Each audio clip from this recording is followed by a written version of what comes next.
TBN24 television দেখতে আজই call করুন 7187776556 লগ ইন করুন www.totalcablebd.com।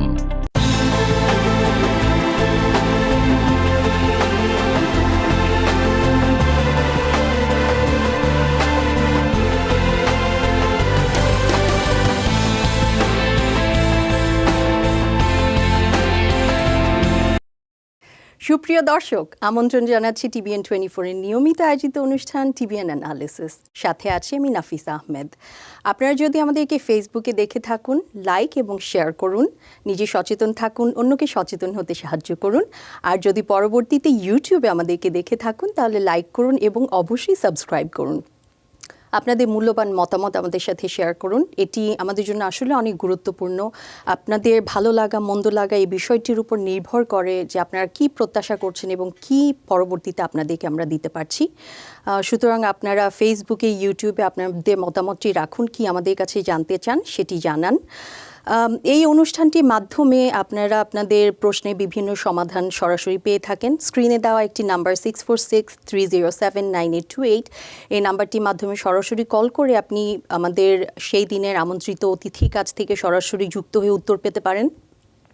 আর আরেকটি বিকল্প ধারা থাকছে, সেই পথটিতেও আপনি প্রশ্ন করতে পারেন, সেটি হচ্ছে ফেসবুকে আপনি আপনার প্রশ্নটি করতে পারেন। আজকে আমাদের সাথে একজন প্যানেলিস্ট আছেন, আমাদের বিষয়ভিত্তিক একজন বিশেষজ্ঞ আমাদের সাথে আছেন। তাকে পরিচয় করিয়ে দেওয়ার আগে আমি যে বিষয়গুলো নিয়ে আজকে আমরা কথা বলবো সেটি একটু জানিয়ে দিই।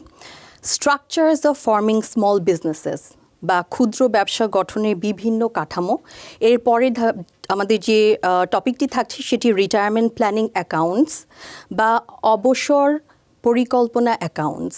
এই বিষয়গুলো নিয়ে আজকে আমরা বিস্তারিত কথা বলবো আমাদের আমন্ত্রিত অতিথির সাথে। চলুন পরিচয় করিয়ে দিই।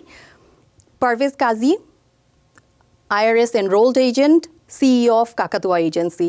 পারভেজ কাজী, আমন্ত্রণ জানাচ্ছি আপনাকে, আশা করছি ভালো আছেন। ধন্যবাদ। জি, ভালো আছি। আশা করি সকল দর্শক শ্রোতা ওরাও যে যেখানে আছে সুস্থ আছে, সুন্দর আছে, ভালো আছে। আমরা প্রথম যে বিষয়টি নিয়ে আজকে কথা বলবো, ক্ষুদ্র ব্যবসা গঠনের বিভিন্ন কাঠামো। যেমনটি আমরা জানি যে ক্ষুদ্র ব্যবসা একটি সম্প্রদায়কে অর্থনৈতিকভাবে শক্তিশালী করে, একটি সম্প্রদায়ের মানুষজনের জন্য কর্মসংস্থানের ব্যবস্থা করে এবং এতে যেটা হয় যে সেই সম্প্রদায়টি ধীরে ধীরে গড়ে ওঠে এবং বেকারত্বের হার কমে যায়। স্টেট অফ স্মল বিজনেসের প্রতিবেদন অনুযায়ী প্রায় 40% বেশি মানুষ ক্ষুদ্র ব্যবসাকে বেছে নিয়েছেন। কেননা দেখা যায় তারা বলেন যে ক্ষুদ্র ব্যবসায়ের মাধ্যমে আসলে ব্যক্তি স্বাধীনতা, সময়ের স্বাধীনতা, তারা তাদের পছন্দসই কাজটি করতে পারছেন এবং সবচেয়ে বড় যে কথাটি তারা বলেন যে এই ক্ষুদ্র ব্যবসায়ের মাধ্যমে তারা কর্মসন্তুষ্টি পান। কিন্তু সব কিছুর মধ্যে যেটি সবচেয়ে বেশি গুরুত্বপূর্ণ সেটি হচ্ছে আপনার ব্যবসায়িক অবকাঠামোটি ঠিক করা, কারণ এটির উপর নির্ভর করছে আসলে যে আপনি আপনার বছর শেষে যে করটি দিতে যাচ্ছেন সেটি কি পরিমাণে আপনি প্রদান করবেন, আপনার ব্যবসায়িক দায়বদ্ধতা, আপনার ঝুঁকি সব কিছু আসলে প্রভাবিত হচ্ছে এই গঠনের কাঠামো অনুযায়ী। তো পারভেজ কাজী, আপনি বিস্তারিতভাবে আমাদের এই বিষয়টি নিয়ে একটু জানান। ধন্যবাদ আমাকে এই সুযোগটি করে দেওয়ার জন্য। ক্ষুদ্র ব্যবসায়ীরা, আমি তাদেরকে সাধারণত বলি যে এরা ব্যবসায়িক উদ্যোক্তা। এদের যে একটা স্কিল লেভেল আছে প্রত্যেকটা মানুষের, এবং যেই স্কিল লেভেলকে ওরা গ্র্যাজুয়ালি আনফোল্ড করতে চায় এই ক্ষুদ্র ব্যবসার মাধ্যমে, এবং এক একজন মানুষ এক একভাবে এই ব্যবসাটিকে দেখে। অনেকে, আপনি যেটা বললেন খুব সত্যি, যে আত্মসন্তুষ্টিও খুঁজে পায় এবং সে এই কাজটা করে যেই সন্তুষ্টিটা পায় সেটা অন্য কোথাও সে পায় না। আর এর মধ্যে তো কিছুটা ইন্ডিপেন্ডেন্স আছে, মানে তাকে নিজের কাছেই জবাবদিহি হতে হয়, কারো কাছে নয়। এবং ক্ষুদ্র ব্যবসায়ীদের সবচেয়ে বড় যেই জিনিসটাকে তৈরি করতে হয় সেটা হচ্ছে সেলফ ডিসিপ্লিন। তার মানে তাকে কেউ কিন্তু কন্ট্রোল করছে না, সে নিজেকে কন্ট্রোল করছে। এবং কেউ যদি নিজেকে সেলফ ডিসিপ্লিনের মধ্যে আনতে না পারে তাহলে ওই ব্যবসাটাই তার জন্য কিন্তু দায়বদ্ধতার কারণ হতে পারে। তো ক্ষুদ্র ব্যবসা শুরু করার আগে দুটো সিদ্ধান্ত একজন ব্যক্তিকে নিতে হয়, সেটা হচ্ছে একটা লিগ্যাল ডিসিশন, আরেকটা হচ্ছে ট্যাক্স ডিসিশন। এবং এই দুটোই অত্যন্ত গুরুত্বপূর্ণ যে সে যে ব্যবসাটা শুরু করতে যাচ্ছে তার লিগ্যাল সিদ্ধান্তটা কি হবে এবং ট্যাক্স ডিসিশনটা কি হবে। এটা ছোট ভাষায় বলা যেতে পারে যে ব্যবসার অবকাঠামোটা কি হবে। প্রথমেই যে ব্যবসাটা সকলে শুরু করে অথবা যেটার জন্য কোনো কস্ট ফ্যাক্টর ইনভলভ নেই, সেটা হচ্ছে সোল প্রোপ্রাইটারশিপ। আমি ডিসাইড করলাম যে আমি একটা ব্যবসা করব। ফর এক্সাম্পল, আমি মানুষের বাসায় লন মো করব, অথবা আমি ডগ ফুড তৈরি করব এবং সেল করব। আমাকে কিছুই করতে হবে না, আমি যাব ব্যাংকে, আমি একটা ব্যাংক অ্যাকাউন্ট ওপেন করব এবং আমি বললাম ব্যাংকারকে যে আমার ব্যবসার নাম পারভেজ কাজী ল্যান্ডস্কেপিং সার্ভিসেস।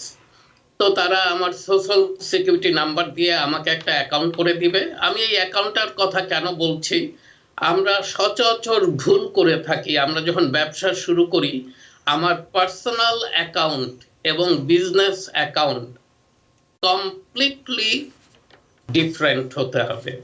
আমি কখনোই পার্সোনাল অ্যাকাউন্টের টাকা বিজনেস অ্যাকাউন্টে আনবো না এবং বিজনেস অ্যাকাউন্টের টাকা পার্সোনাল অ্যাকাউন্টে নিব না উইদাউট প্রপার ডকুমেন্টেশন। তো ওর জন্যই ব্যবসা শুরু করতে হলে আপনাদেরকে প্রথমেই ব্যাংক অ্যাকাউন্ট তৈরি করতে হবে।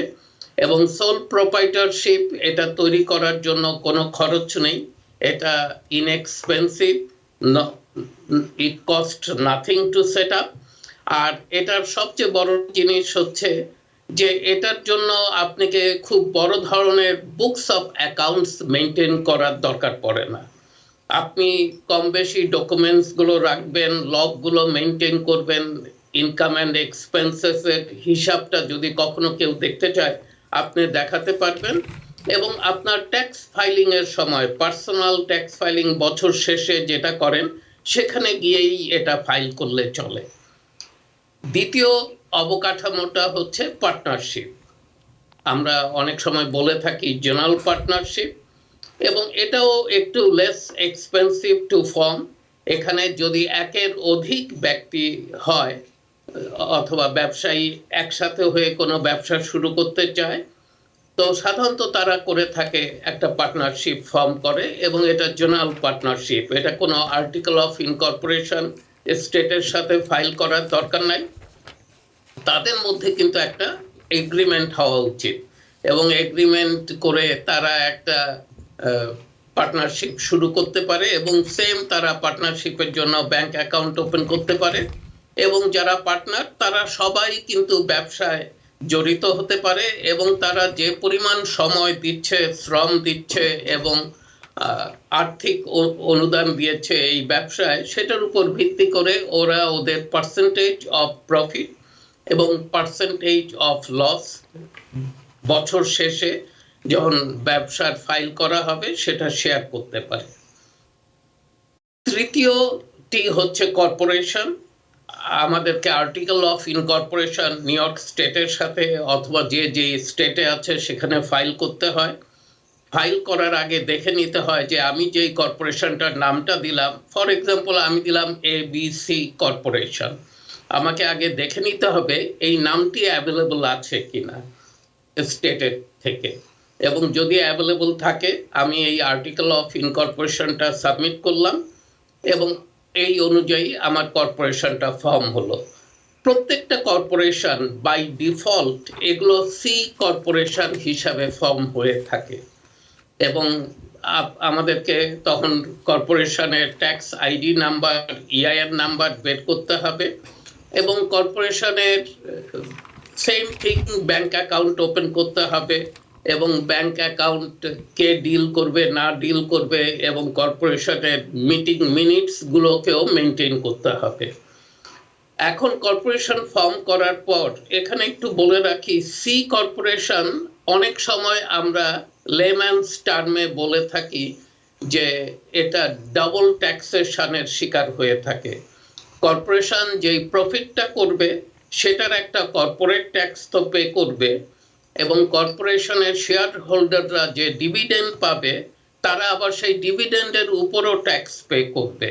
তো এটা দুইবার ট্যাক্সেশন হয় একই টাকার উপরে। ওর জন্য মোস্ট অফ দ্য কেসে দেখা গেছে যে যারা সি কর্পোরেশন ফর্ম করে পরবর্তীতে ওরা এস ইলেকশনটা চুজ করে, এবং এস ইলেকশনের জন্য ফেডারেল একটা ফর্ম আছে 2553, ওটা সাবমিট করার পর এটাকে এস কর্পোরেশন বলা হয়। এবং এস কর্পোরেশন হচ্ছে পাস থ্রো এন্টিটি অথবা সিঙ্গেল ট্যাক্সেশন। এখানে দুইবার ট্যাক্স পে করতে হয় না, কর্পোরেশন ইটসেলফ কোনো ট্যাক্স পে করে না। হোয়াট এভার কর্পোরেশনের প্রফিট মুনাফাগুলো ওরা শেয়ার হোল্ডারদেরকে K1 এর মাধ্যমে ডিস্ট্রিবিউট করে দেয়, এবং শেয়ার হোল্ডাররা সেই প্রফিটটা নিয়ে তাদের ডিভিডেন্ড আকারে নিয়ে তারা যখন পার্সোনাল ট্যাক্স ফাইল করে সেই পার্সোনাল ট্যাক্স ফাইলে গিয়ে সেই ট্যাক্সটা পে করে। আর পঞ্চম এবং শেষ হচ্ছে limited liability company LLC।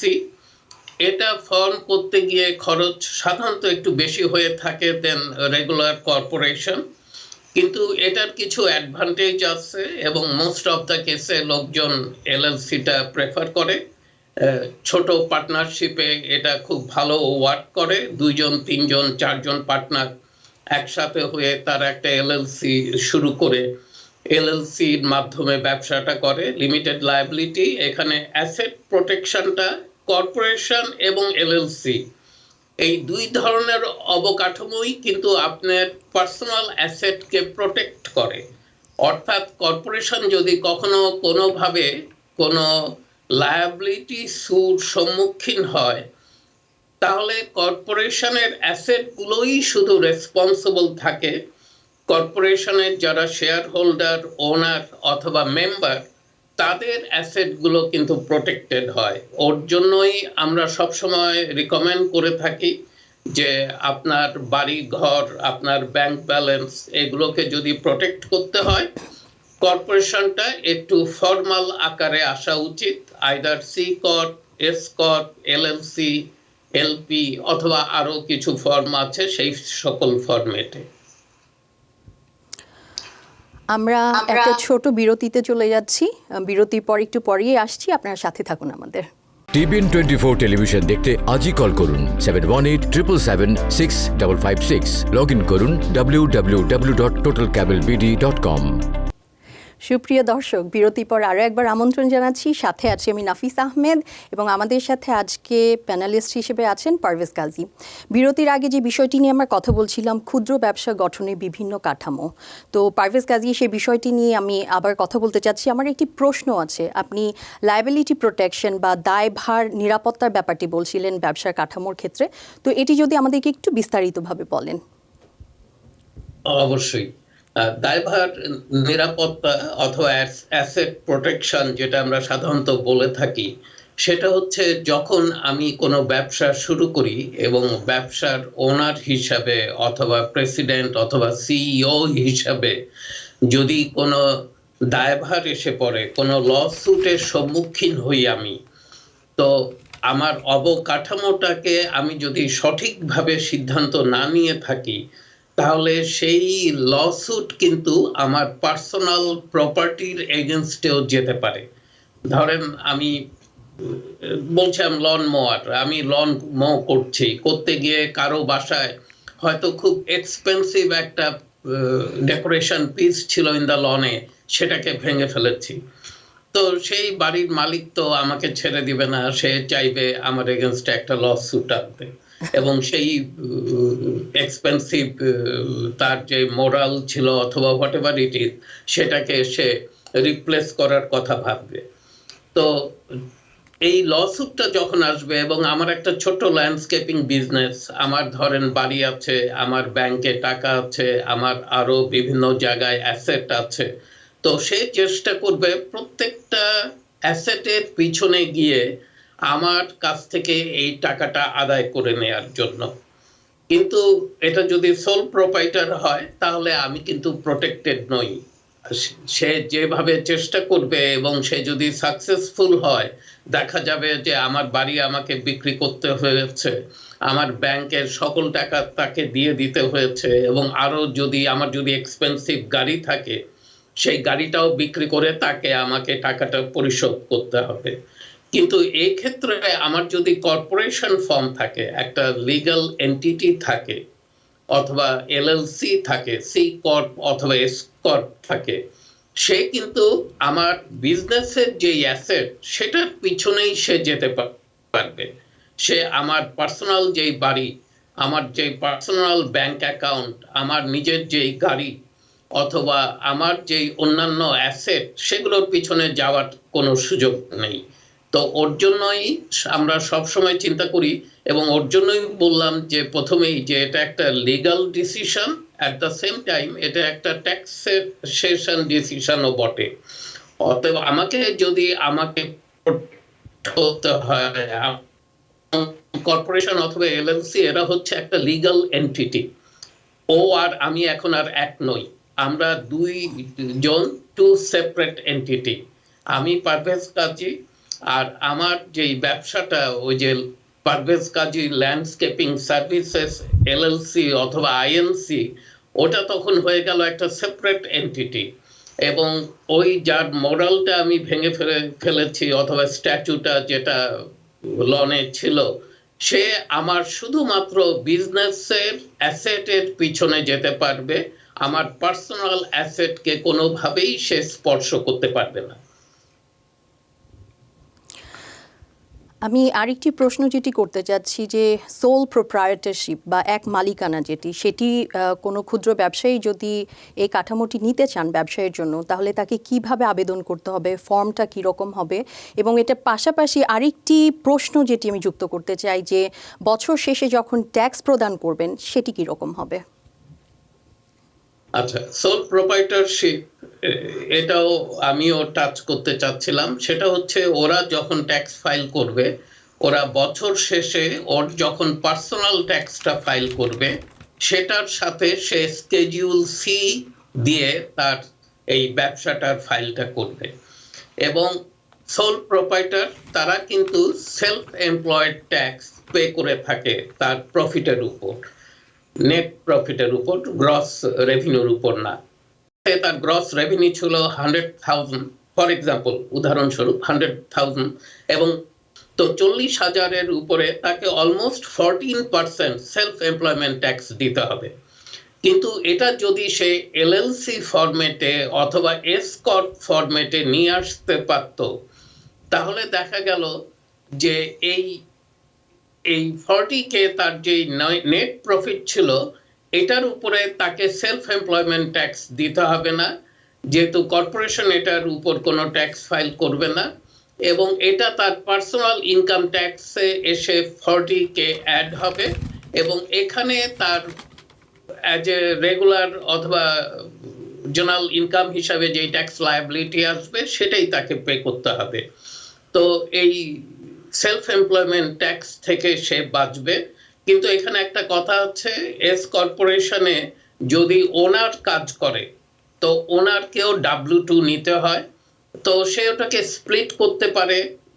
Usually IRS চায় যে 40% and 60% রেশিওতে এই স্প্লিটটা হতে হবে, কিন্তু আমরা দেখেছি যে 50-50 স্প্লিট করলেও তাহলে সে সেলফ এমপ্লয়মেন্ট ট্যাক্সটাকে অর্ধেক করে আনতে পারবে। 50% সে সেলফ এমপ্লয়মেন্টে নিল, অর্থাৎ W2-তে নিল, আর 50% সে প্রফিট আকারে নিল। তো অনেকগুলো টাকা তাদের সেভ হয় যদি সে এইভাবে ট্যাক্সটাকে ফাইল করতে পারে। পারভেজ কাজী আমাদের সাথে ফোনে অনেক দর্শক অপেক্ষা করছেন, আমরা ফোনগুলো নিয়ে নিই। হ্যালো, আসসালামু আলাইকুম। ওয়ালাইকুম আসসালাম। কাজী সাহেব, আসসালামু আলাইকুম। আমার দুইটা প্রশ্ন ছিল। আমার প্রথম প্রশ্ন হচ্ছে যে রেন্টের ব্যাপারে যে আপনার টেনেন্টরা যে সুবিধাটা পাবে, তার জন্য বাড়িওয়ালার কাছ থেকে কি কি পেপার লাগবে, এই ব্যাপারটা একটু ক্লিয়ারলি আপনি একটু বলবেন। ধন্যবাদ। আরেকটি প্রশ্ন ছিল মনে হয়। জি। আর দ্বিতীয়, হ্যালো, বলুন। হ্যালো, জি আমরা শুনতে পাচ্ছি, আপনার দ্বিতীয় প্রশ্নটি করুন। আমার দ্বিতীয় প্রশ্নটা হচ্ছে যে যারা এজাইলি আছে তারা কি কখনো মানে তাদের এজাইলের কাগজ দিয়ে কি তারা বাড়ি কিনতে পারে কখনো? হ্যাঁ, আমি দ্বিতীয় প্রশ্নে বলছি। আচ্ছা, ধন্যবাদ। জি, পারভেজ আমি কাজী। আপনার প্রশ্নগুলো শুনেছি। তো প্রথম প্রশ্নটা হচ্ছে যে আপনি জানতে চাচ্ছেন ল্যান্ডলর্ডকে এই ইমার্জেন্সি রেন্টাল অ্যাসিস্ট্যান্স প্রোগ্রামে কি কি পেপার ওয়ার্কস দিতে হবে অথবা কি কি ডকুমেন্টস দিতে হবে। তো ল্যান্ডলর্ডকে যেগুলো দিতে হবে, এখানে কিন্তু ভাই একটু বলে রাখি, ল্যান্ডলর্ডকে আপনাকে কোনো কাগজই না দিলেও চলে। ল্যান্ডলর্ড নিজেও কিন্তু তার ডকুমেন্টস গুলোকে সে আপলোড করতে পারে। সে পোর্টালে গিয়ে সে আপনার কাছ থেকে আপনার অ্যাপ্লিকেশন আইডিটা নিয়ে নিবে, তারপর সে পোর্টালে গিয়ে নিজে ল্যান্ডলর্ডের একটা ওনার্স নাম্বার সে এটাকে রিট্রিভ করবে এবং খুব সহজে তার ইমেল অ্যাড্রেস দিয়ে টু মানে দুইভাবে এটাকে দুইবার ভেরিফাই করা হয় এবং একবার ইমেল অ্যাড্রেস দিতে হবে, একবার তার সেলফোন নাম্বার দিতে হবে কোড দিয়ে। সে কিন্তু সম্পৃক্ত হয়ে ওই পোর্টালে গিয়ে সেইগুলোকে আপলোড করতে পারে।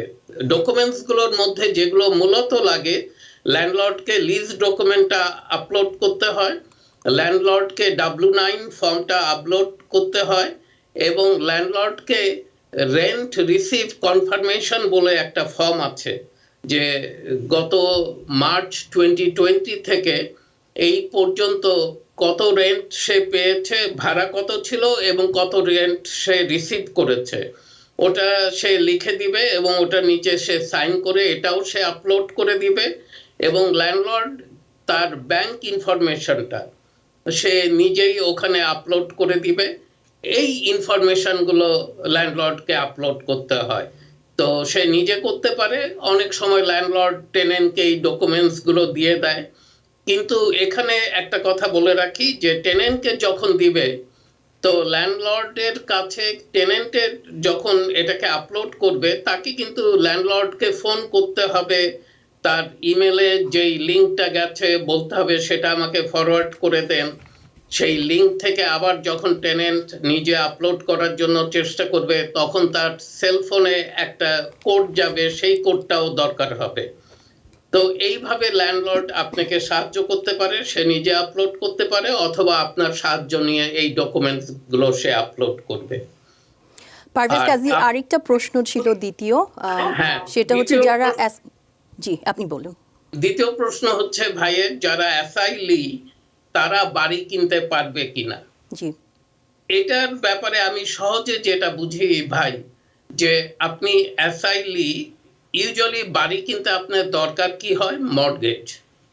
তো আপনার ব্যাংক যদি আপনার কোনো ডকুমেন্টস ছাড়া আপনাকে মর্টগেজ দেয়, তো আপনি বাড়ি কিনতে পারবেন। কিন্তু ব্যাংক যদি বলে যে না, আপনার গ্রিন কার্ড থাকতে হবে অথবা US citizenship certificate, naturalisation certificate থাকতে হবে, তাহলে আপনি পারবেন না। তো এটা হচ্ছে একটা ব্যাংকিং কোশ্চেন আপনি আমাকে করেছেন। কোনো ব্যাংক, আমি অনেক ব্যাংকে দেখেছি, ওরা কোনো কাগজই দেখতে চায় না, শুধু ফটো আইডি দেখতে চায় বিফোর অ্যাপ্রুভিং ইওর মর্টগেজ। এবং আপনার ইনকাম ইনফরমেশন এবং আর সব কিছু যদি ঠিক থাকে, অনেক ব্যাংক দিয়ে দিয়েছে। অনেক ব্যাংক আবার দেখতে চায় যে আপনার এখানকার সিটিজেনশিপ স্ট্যাটাস অথবা পার্মানেন্ট রেসিডেন্সি স্ট্যাটাসটা কি। তো এটা নির্ভর করছে মর্টগেজ ব্যাংকারের উপর। ওরা যদি আপনাকে অ্যাসাইলিকে মর্টগেজ দেয়, তো অ্যাসাইলি নিশ্চয়ই বাড়ি কিনতে পারবে। ধন্যবাদ পারভেজ কাজী। দর্শক, আশা করছি আপনি প্রশ্নের উত্তরটি পেয়ে গিয়েছেন। আমাদের সাথে আরেকজন দর্শক আছেন ফোনে, ফোনটি নিয়ে নিন। আসসালামু আলাইকুম ফারুক ভাই, কেমন আছেন? ওয়ালাইকুম আসসালাম ভাই, ভালো আছি। আলহামদুলিল্লাহ ভাইজান। আমি একটা ফুল টাইম জব করি আইটিতে, সাথে আমার বাড়ি আছে কি 3টা বাড়ি আর হলো একটা পার্কিং লট কানেক্টিকাতে। এখন এটা কোনো এলএলসি না, কোনো কিছু করি না এই পর্যন্ত। আমি মনে করি যে রিস্ক। ওই ক্ষেত্রে আমি কি এলএলসি করব নাকি আপনি কর্পোরেট করব নাকি সোল প্রপার্টি করব, আর কোনটা আমার জন্য বেস্ট? আর যে আমার ফুল টাইম জব যেহেতু আছে সবকিছু আমি আসলে অর্গানাইজ না, সবকিছু এলোমেলো। মানে আমার একটা অ্যাডভাইস দেন, কি করব, আপনার কাছে কিভাবে দেখা করব এই ব্যাপারে। ধন্যবাদ ভাই, ধন্যবাদ প্রশ্নটি করার জন্য। হ্যাঁ, আপনি যেহেতু রিয়েলাইজ করেছেন আপনি অর্গানাইজ নন, আপনি এলোমেলো, তো এখন তার মানে আপনি কিন্তু অর্গানাইজ অর্ধেক হয়ে গেছেন। মানে আপনি অনেকে রিয়েলাইজও করে না যে ডিসঅর্গানাইজ অবস্থায় যে সে ডিসঅর্গানাইজ। তো আপনার আমি অল্পে যেটা বুঝতে পারছি, LLC will be the best bet for you. তারপরও আপনি যখন যদি আসেন অথবা যে কোনো অ্যাকাউন্টেন্টের সাথে বসেন, কথা বলেন, তারা আপনার ডিটেইল জিনিসটা বুঝতে হবে তাদেরকে। এবং আপনি ট্যাক্স ফাইলিং এই যে 3টা বাড়ির কিভাবে করছেন, রেন্টাল ইনকামগুলো কিভাবে দেখাচ্ছেন না দেখাচ্ছেন, অনেক সময় আপনি বলছেন আইটিতে কাজ করেন, অনেক সময় ইনকাম আপনার সার্টেন লেভেলের উপরে চলে গেলে আপনি এই রেন্টাল প্রপার্টির যে ডিডাকশনগুলো সেগুলো কিন্তু আর পান না। তো দেখা যায় যে এতে আপনার মানে এটা ডিসঅ্যাডভান্টেজিয়াস হয়ে যায় আপনার জন্য। তো ওর জন্য আমি অবশ্যই রিকমেন্ড করব এই 3টা বাড়িকে, এবং আপনার পার্কিং লট যেটা আছে বলছেন, এগুলোকে আইদার একটা অথবা 2টা কর্পোরেশন অথবা এলএলসির আন্ডারে আসুন। তো খুব জেনারেলি আমি বলছি আপনাকে যে এলএলসি আপনার জন্য হয়তো বেটার চয়েস হবে। ধন্যবাদ পারভেজ কাজী। আপনি কি আর কোনো কিছু যুক্ত করতে চাচ্ছেন? না হলে আমাদের যে পরবর্তী যে বিষয় আছে আজকের আলোচনা, সেটিতে আমি চলে যাচ্ছি। আমি এই যে এই ভাইয়ের প্রশ্ন থেকেই এই কথাটা বলতে চাচ্ছি যে আমরা অনেকে ট্যাক্স ফাইল করি, আইটিতে কাজ করে অথবা মোটামুটি ভালো ইনকাম করেন, তারা 170, 1,70,000, 1,80,000 তাদের ইনকাম, হাজব্যান্ড ওয়াইফের কম্বাইন।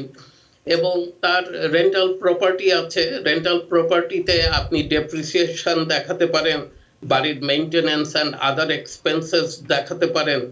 তো there is a deduction you can claim, এবং সেই ডিডাকশন লেভেলটা হচ্ছে ম্যাক্সিমাম 25,000 যদি আপনার এটার কোনো ফরম্যাটে না থাকে। ধন্যবাদ পারভেজ কাজী। আমরা পরবর্তী যে আজকের আলোচনার বিষয়, ডিডাকশনটা জি আপনি আমরা কি পরবর্তী বিষয়টিতে চলে যাব, না আপনি আরো কিছু যুক্ত করবেন? না, ঠিক আছে, এখন আমরা যেতে পারবো। আচ্ছা, পরবর্তী বিষয়টিও আসলে অত্যন্ত গুরুত্বপূর্ণ। সেটি হচ্ছে রিটায়ারমেন্ট প্ল্যানিং অ্যাকাউন্টস বা অবসর পরিকল্পনা অ্যাকাউন্টস। ইউনাইটেড স্টেটস অফ আমেরিকায় আসলে গড় অবসর গ্রহণের বয়স শুরু হয় 61 বছর বয়স থেকে, কিন্তু অনেকেই দেখা যায় যে 67 বছর বয়স পর্যন্ত যে ফুল সোশ্যাল সিকিউরিটি বেনিফিটস কোনো না কোনোভাবে এটি কোনো কারণে তারা এটি সংগ্রহ করতে পারেন না। তো এতে যেটা হয় যে বয়স হতে হতে একটা মানুষের শরীরের ক্ষমতা কমে যায়, কিছু কিছু ক্ষেত্রে তারা অক্ষম হয়ে পড়েন, এবং দেখা যায় তাদের যে দীর্ঘকালীন যে চাকরিটি ছিল বা পার্মানেন্ট যে জবটি ছিল, সেই জবটি একটি সময় তাদের আর থাকে না বা তারা হারিয়ে ফেলেন বা ছেড়ে দেন।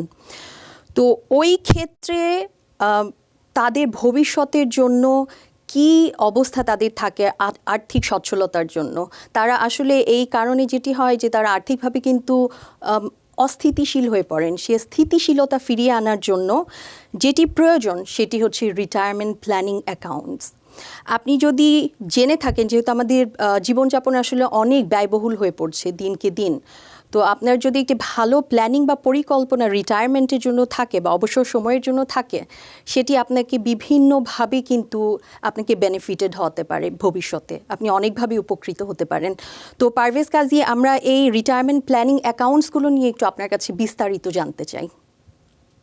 ধন্যবাদ।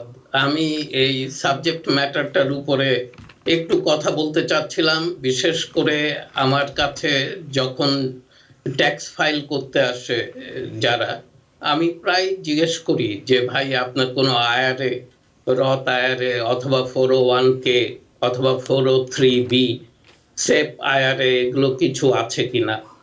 এবং বেশিরভাগ ক্ষেত্রেই শুনি যে আইআরএ এটা কি, রথ আইআরএ আবার কি, 401k কি, অনেকেই জানেন না, অথবা অনেকে ভাষা শুনেছেন কিন্তু খুব মানে সেরকম তো ওর জন্য আমি এই জিনিসগুলো কথা বলতে চাই এই কারণে যে এখনো যারা 25, 35, 40, 45-এর কোঠায় মানে বয়সের দিক থেকে তাদের কিন্তু সময় এসেছে তাদের ভবিষ্যতের জন্য তাদেরকে কিছু না কিছু জমাতে হবে, যেহেতু আমরা সবাই একদিন রিটায়ার করব এবং রিটায়ার করার অর্থ আমি যে উইকলি পেচেকটা বাসায় আনছি অথবা বাই উইকলি অথবা মান্থলি ওটা কিন্তু বন্ধ হবে।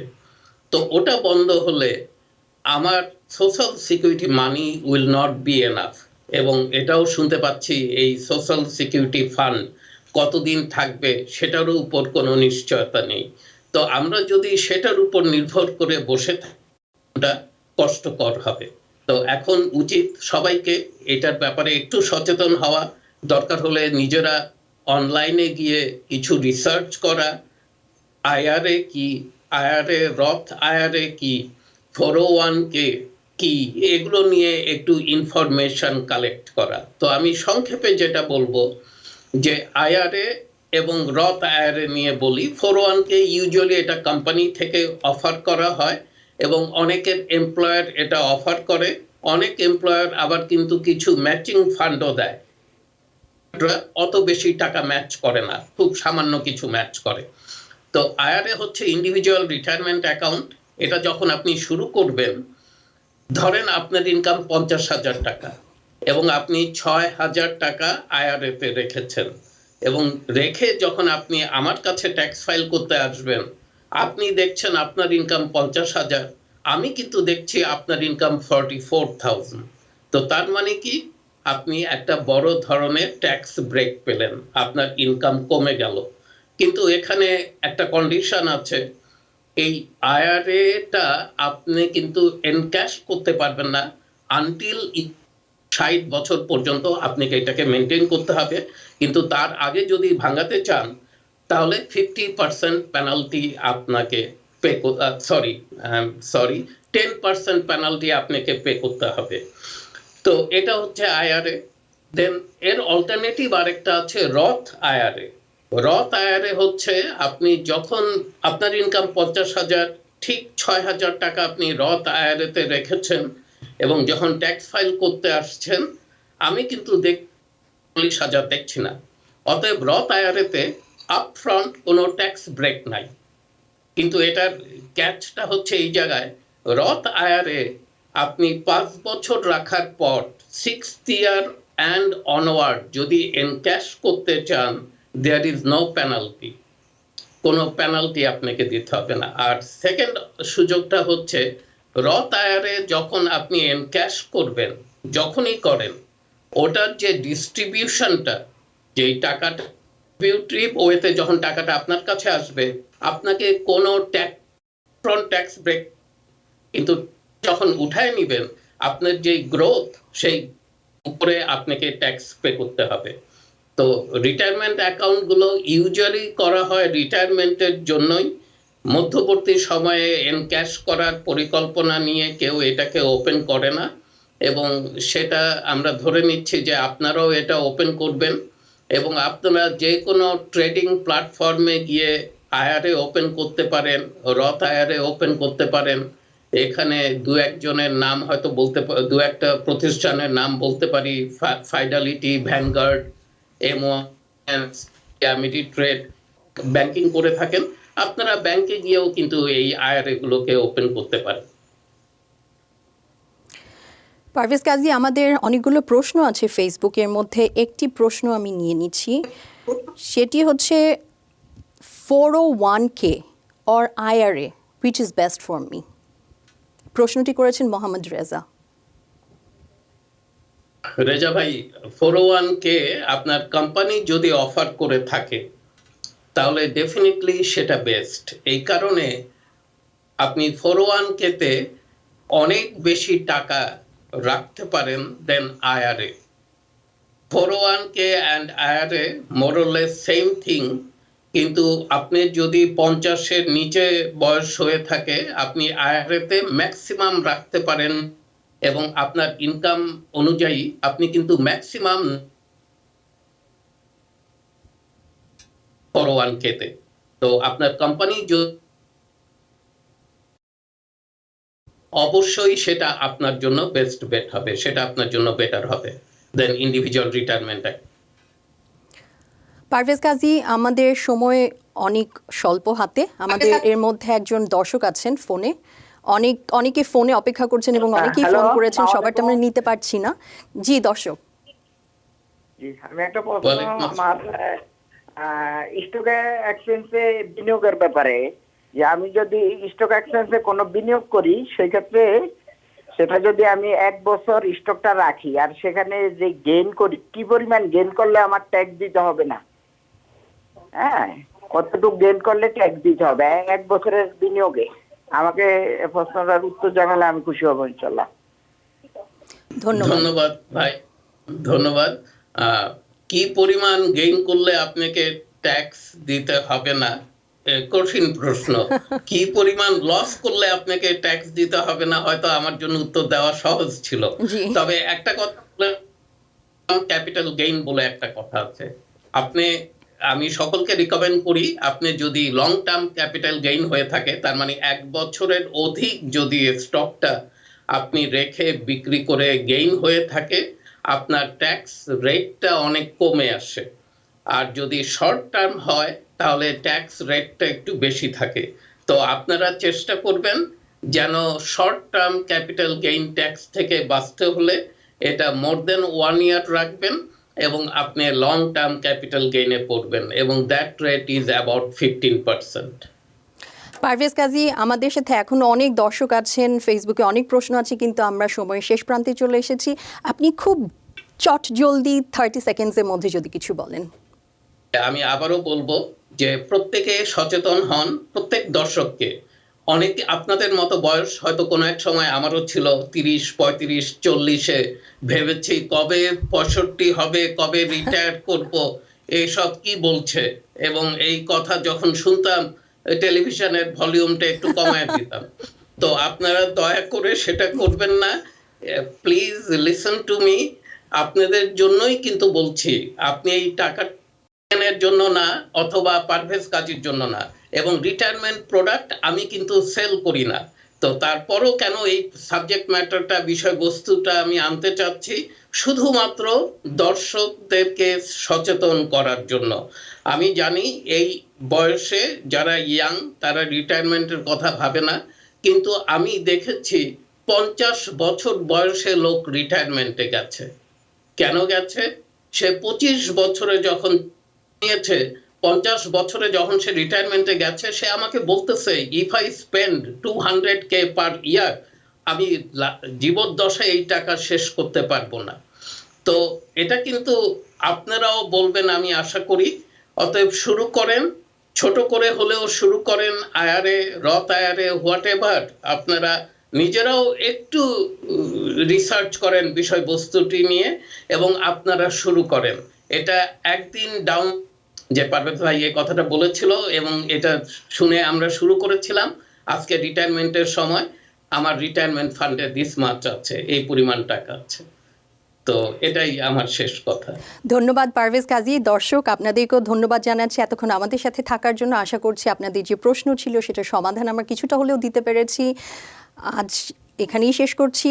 ভালো থাকবেন, সুস্থ থাকবেন, শুভরাত্রি।